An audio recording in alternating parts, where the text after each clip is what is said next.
افغانستان یې د جهاد په نوم وران کړ، خو اوس وایي پاکستان کې جهاد روان دی. پاکستاني ملایانو څنګه اسلام بدنام کړ؟ جزئیات هم دلته وګورئ او چینل سبسکرایب کړئ. اوس چې پر پاکستاني پوځ د ټي ټي پي بریدونه ډیر شول، نو د پاکستاني پوځ څخه لاره ورکه شوه او تش په نوم ملایان میدان ته راوړل.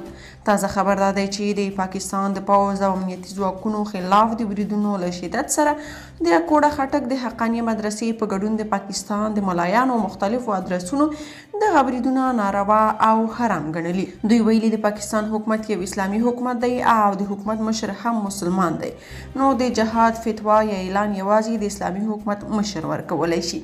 پاکستاني ملایانو د دغه بریدونو د حراموالي نور دلایل نه دي روښانه کړي.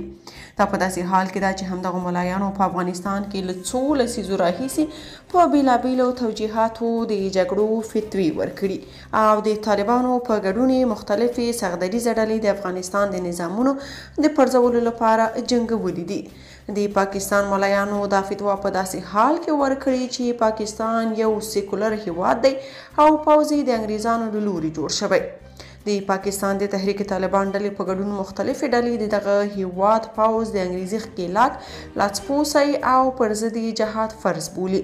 مخکې د افغانستان د حاکمې طالباني ادارې ویان ذبیح الله مجاهد هم په یو مرکه کې ویلي و چې د پاکستان نظام غیر شرعي دی او انګریزي قوانین عملي کوي.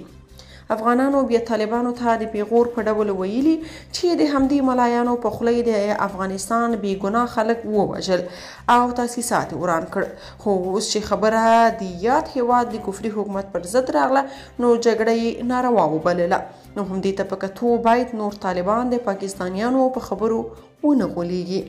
که تاسو په دې اړه څه نظر لرئ، په کومنټ کې شریک او چینل سبسکرایب کړئ.